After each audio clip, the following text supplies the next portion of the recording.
menjadi ketua STT Jafri Makassar. Dan selain itu saya juga terlibat di organisasi tentu.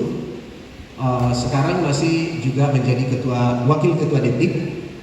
Ada Bapak Pendeta Dr. Rido Siswanto, ketua STT Simpson Ungaran, sedang berjalan juga di sini ya, di Gaya Hilir dengan timnya. Beliau adalah ketuanya dan saya direkrut menjadi wakilnya. Tapi lama-lama dari GKI sebelum menjadi kesatuan. Oke? Minta Venila. Veni maksudnya, bukan Venila. Ya, salib, cawan, buli-buli minyak, dan mahkota. Benar tak? Benar. Benar tidak? Tidak. Nah, karena semua bilang salah, coba yang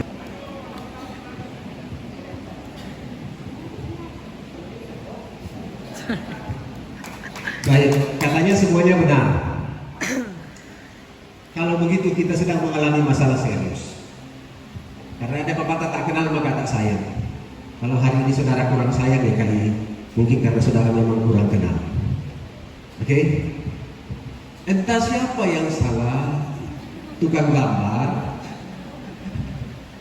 Kenapa? Memang ini kalau lihat sekarang ini kan bentuknya seperti gelas kan? Benar ya? Jadi jawaban tadi Junaidi benar. Kalau gambarnya gelas, ya kan? Cawan hanya kata lain, kata dulu itu cawan itu gelas juga sebenarnya. Oke? Lalu ini apa? Bojana pembasuhan. Dari Sepda mana tadi? Tanjung Selor. Oh iya, karena Kak Simon ada di sana, nanti Kak Simon yang kasih hadiah ya. Bojana pembasuhan, bukan cawan, bukan gelas.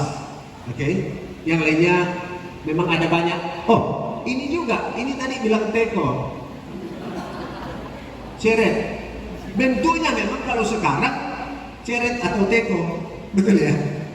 Tapi apa betul ini teko? Enggak, siapa lagi dari kelompok mana? Apa? Boleh minyak. 2 kali dapat hadiah. Hitung aja hadiahnya, minta sama Kak Simon nanti ya.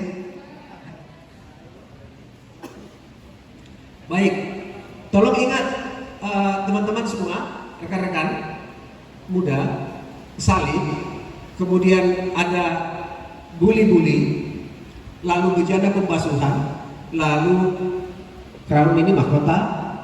Itu adalah 4 unsur dalam logo Injil 4 berganda. Oke. Ini namanya apa?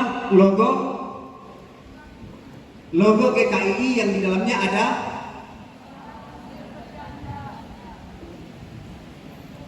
4 Injil berganda. Benar? Salah lagi. Ini masalah kalau berhadapan dengan dosen. Kalau mulai dari 4 pasti salah. Karena Injil hanya 1. Oke? Selalu mulai dari kata Injil. Injil 4 berganda. Injil itu hanya 1. Karena Injil hanya bicara tentang Yesus. Kalau ada yang di luar itu, maka itu disebut Paulus Injil yang lain, dan itu namanya Injil palsu. Oke? Jadi logo GKI di dalamnya ada disebut satu gereja. Awalnya adalah banyak gereja, tetapi yang punya satu visi untuk memberitakan Injil, berorientasi kepada misi, lalu mereka membuat aliansi gabungan.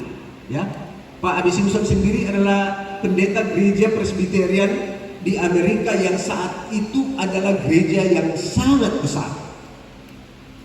Anggotanya adalah banyak konglomerat asal Amerika. Tetapi karena hati Pak Simpson untuk jiwa-jiwa, itu sebabnya kita harus cinta jiwa-jiwa, love the soul. Kenapa? Karena Pak Simpson lihat bahwa di depan gereja yang sangat mewah itu ada tempat prostitusi, ada seperti karaoke, tapi kalau sekarang kan rumah berjanji tidak harus tempat prostitusi. dia memang dulu disebut pub atau diskotik gitu ya. Nah, di situ ada banyak pelacuran dan ada banyak juga orang-orang dari kapal yang turun dan datang ke situ karena di situ ada tempat-tempat sewa yang murah. Ada juga banyak imigran yang sederhana, orang-orang yang kulitnya bukan putih, dan Pak Simpson mau melayani. Celakanya anggotanya itu adalah konglomerat sehingga di gereja mereka itu seperti sudah ada label pada setiap bangku atau kursi. Saya tidak tahu, tapi di beberapa gereja saya masuk, walaupun kita tidak pasang label, ya, tetapi rasanya kita sudah tahu bahwa yang duduk di sebelah kanan, depan, bagian kanan adalah keluarga ini atau bapak ini. Yang duduk di tengah, kanan, depan adalah ini. Yang duduk di tengah, kiri, depan ini. Yang duduk di depan kiri ini. Yang duduk di tengah ini keluarga ini. Di gereja adik-adik begitu nggak? Atau adik-adik boleh datang dan duduk di depan saja? Waktu itu bahkan di gereja ini kursi gereja bisa dijual, ada VIP-nya. Konglomerat suka kursi yang mewah itu. Jadi dia pilih saja, walaupun dia datang terlambat tidak ada yang duduk karena dia sudah bayar, oh ini kursinya. Oke? Pak Simpson punya hati pelayanan, cinta jiwa-jiwa, maka dia bawa orang-orang imigran masuk ke gerejanya waktu dia layani. Apa yang dibuat oleh orang-orang ini? Mereka datang dan senang, tapi kemudian Pak Simpson kan orang baik. Fokusnya ke jiwa-jiwa, dia bilang, oke silakan duduk, mau duduk di mana silakan. Namanya orang baik. Terima Yesus dan terima keselamatan, bukankah kita tidak langsung diangkat ke sorga? Benar kan? Saudara masih ada di Tanjung Selor, masih dipimpin kita ke sorga, gitu ya. Nah, itu artinya kita masih berjuang dengan hal yang kedua, pengudusan. Bukan hanya juru selamat, pengudus. Oke, pada saat kita dilahirkan kembali, kita menjadi anggota keluarga Allah. Oke, kita percaya bahwa Dia membayar harga untuk dosa.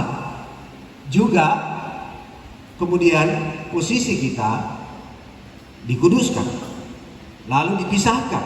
Oke, keselamatan bagi kita. Saya pakai bahasa Inggrisnya karena dalam bahasa Indonesia sama sulit membedakannya. Yang pertama begini, I have been saved, itu disebut sebagai justification. Saya sudah diselamatkan. Ini tersambung dengan pembenaran. I am being saved, itu terhubung dengan sanctification. Sanctification itu adalah pengudusan. Oke? Lalu I will be saved. Saya akan diselamatkan. Glorification. Nah, dalam bahasa Inggris itu jelas berbedanya. Dalam bahasa Indonesia saya diselamatkan, itu sulit membedakannya. Yang pertama bahwa saya sudah diselamatkan. Kenapa? Waktu kita terima Yesus, saudara terima Yesus, saudara diklaim sebagai warga kerajaan Allah. Yohanes pasal 1 dan ayat 14. Setiap orang yang menerimanya diberinya kuasa. Lalu kemudian kita menjadi berdosa karena mata kita. Dengan mudahnya kita memandang HP orang lain, kita memandang motor orang lain, kita memandang milik orang lain, mungkin juga pacarnya, lalu kita menjadi berdosa karena kita mengingininya. Maka kita membutuhkan sanctification untuk kita menjalani keselamatan itu, untuk kita sedang ada dalam proses yang disebut diselamatkan. Dan yang ketiga adalah I will be saved, glorification. Apa maksudnya? Kita percaya bahwa Yesus akan datang kembali kedua kali. Amin. Saudara nggak percaya Yesus mau datang lagi? Yesus akan datang kembali. Kapan Yesus datang kembali? Mungkin esok atau di lain hari. Ya, tapi yang pasti bahwa Dia akan datang kembali. Dan waktu Dia datang kembali, apa yang akan terjadi? Saudara dan saya akan dibawa ke dalam kerajaan surganya. Inilah glorification. Disitulah kita mengalami pemuliaan. Bahwa kita dibawa ke dalam surga. Dan itu semua adalah keselamatan. Maka waktu bicara topik keselamatan, ini adalah topik besar. Ya, Kakak Simon bisa jelaskan nanti di.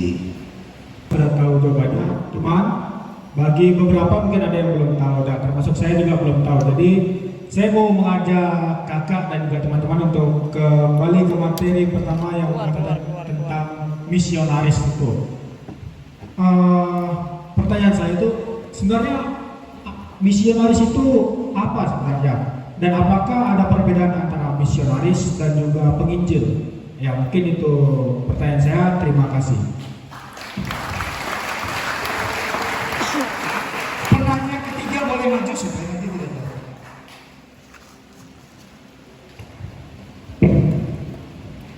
Ya baik, terima kasih untuk kesempatan yang diberikan kepada saya. Saya dari Sekda GKI Longguang. Di sini saya mau menanyakan seputar tema kita hari ini, yaitu I Love GKI.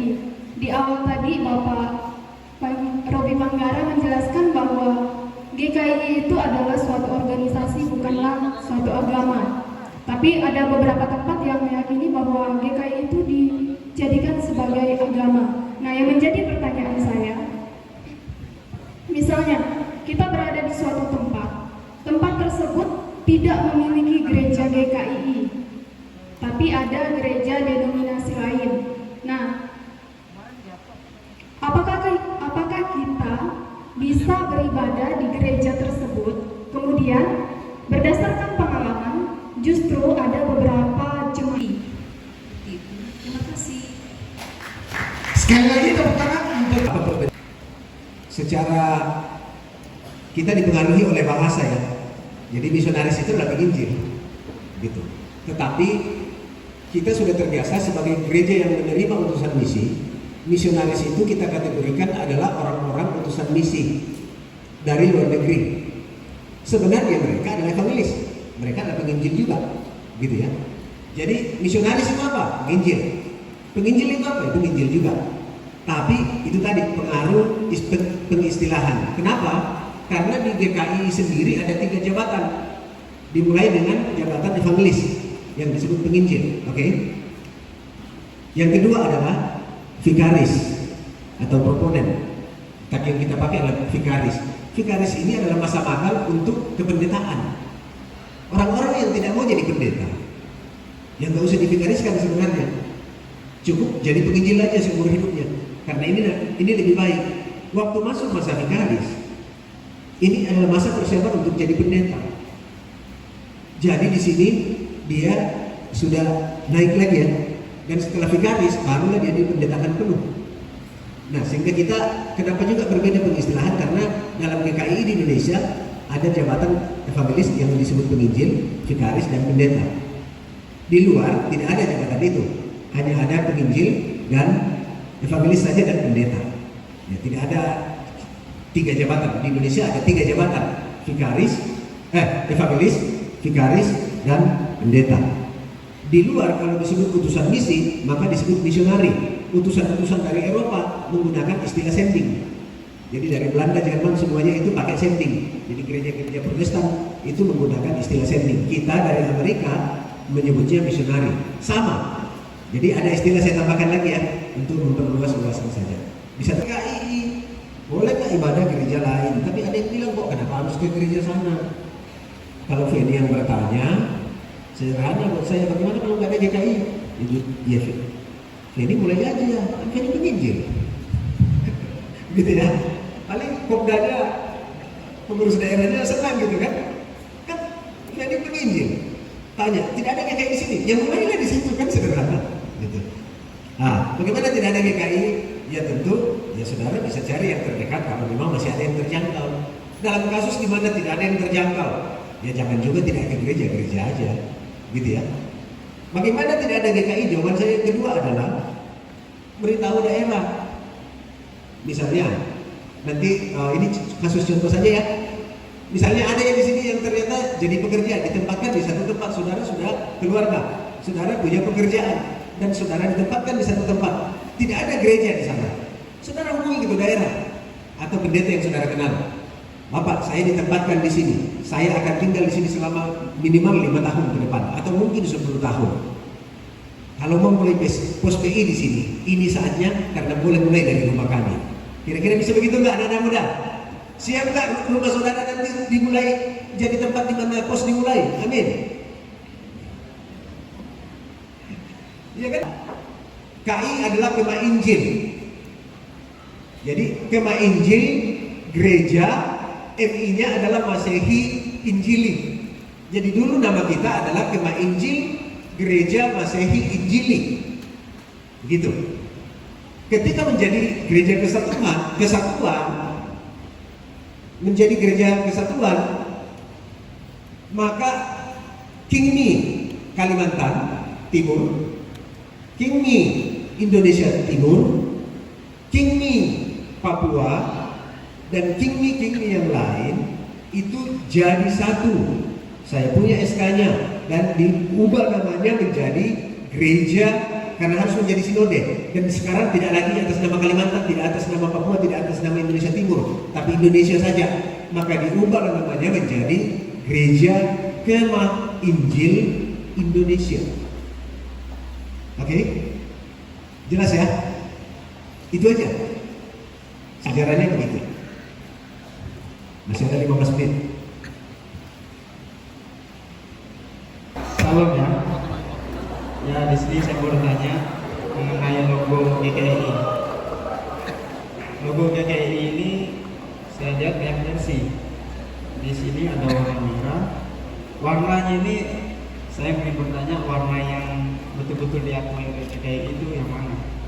Karena saya lihat di setiap gereja ada yang warna merah kan, warna macam-macam lah. Dan lingkarannya, sedangkan yang di spanduk ada 2, sedangkan yang di LCD hanya 1 garis lingkaran. Nah, jadi yang saya tanyakan mana yang betul-betul diakui oleh GKI. Sekian, terima kasih. Yang saya perkenalkan nama saya Timotius, bisa dipanggil Timo. Asal saya dari Sekda GKI Konabar Kelising, Bukit Setu. Selamat. Shalom. Ya, perkenalkan nama saya Nova dari kontingen Binai. Di sini saya mau menanyakan bagaimana pendapat kakak tentang seberapa pentingnya denominasi gereja-gereja yang ada di Indonesia. Maksudnya kan banyak denominasi gereja seperti GKI, GPI, GPIB, GBI. Menurut kakak dengan adanya kita di gereja-gereja denominasi tersebut gimana ya? Maksudnya kayak iya, apa keunggulannya di GKI? Apakah kita di GKI kita sudah lebih unggul dari yang lain, atau apa GPIB lebih unggul dari yang lain? Seperti itu pertanyaannya. Dan sampai ada, apakah ada berapa target untuk kita sebanyak-banyak mungkin menginjili atau mengajak orang-orang untuk menjadi anggota gereja GKI. Terima kasih.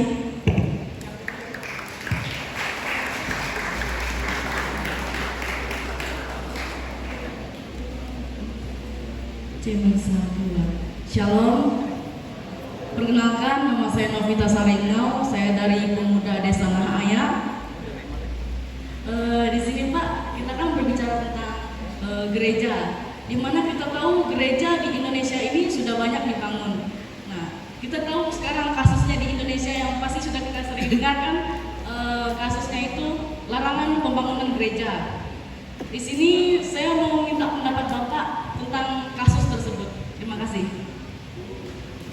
Tepuk tangan dulu. Ini kualitas. Jawab singkat yang pertama. Logo resmi GKI. Nah, kenapa saya pakai logo ini? Karena ini presentasi. Paling tidak kalau warna-warni, saya bisa bedakan yang mana salib, yang mana buli-buli, yang mana bejana pembasuhan, yang mana salibnya, mahkotanya. Nah, pertanyaan tadi adalah mana logo yang resmi? Bentuknya ini resmi, tapi warnanya yang tidak resmi. Dalam administrasi GKI, mana yang resmi? Yang di atas ini, yang biru. Oke, itu sebabnya logo biru ini ada di semua kop surat kita. Tapi tadi kadang-kadang muncul warna lain.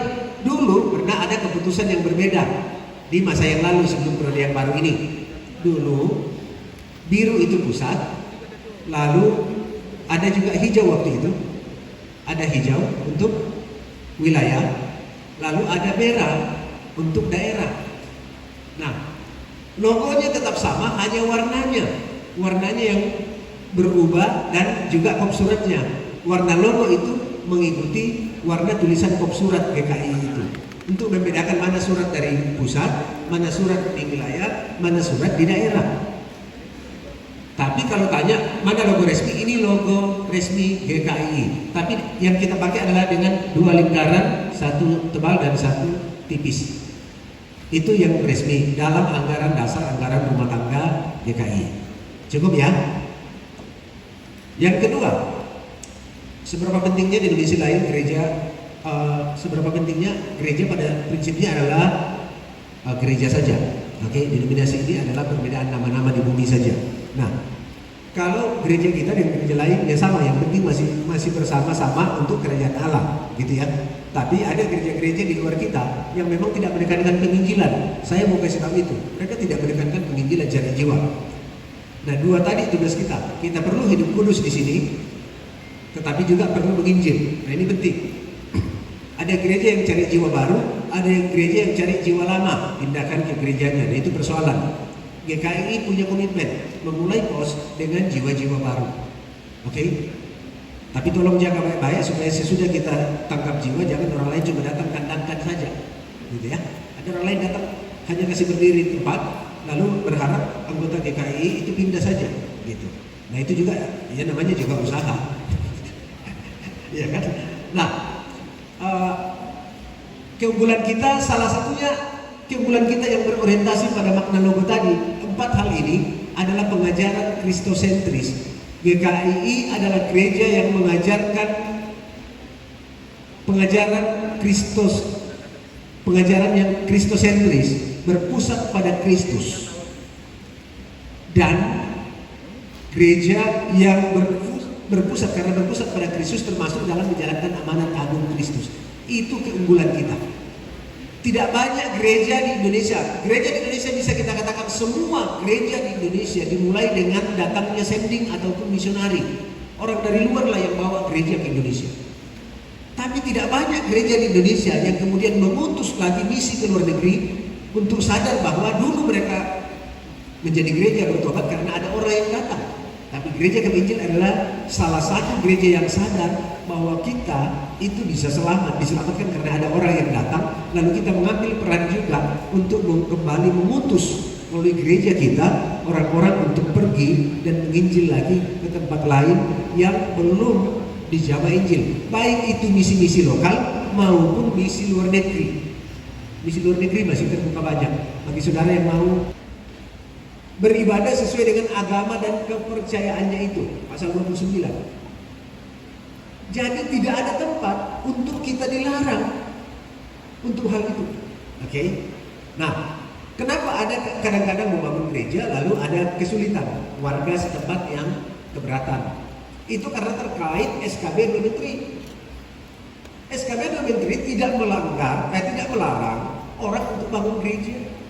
SKB 2 Menteri hanya membuka ruang supaya paling tidak ada tempat bahwa jangan orang membangun gereja tidak ada jemaatnya juga bangun gereja saja.